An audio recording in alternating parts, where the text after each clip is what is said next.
just coming from the ocean water. But definitely not something that you would want to be driving in or being in. As soon as I go onto the other side of the wall, I know sometimes people are concerned about us and our safety as well. As soon as I go to the other side of this wall, then I'm safe from the wind. So I'm doing this just to show you what it's like. I'm not sure what the miles per hour are, but enough that if I wasn't standing in this way, that it would kick me over.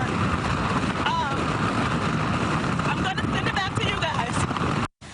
All right, Sachelle Saunders there in Daytona. You can see those heavy winds. You got to really be careful. Dangerous conditions. Luckily, she had that support beam by her, that big concrete kind of edifice right there to protect her somewhat. But we'll check gotta be back in careful. with her. Without a doubt. Well,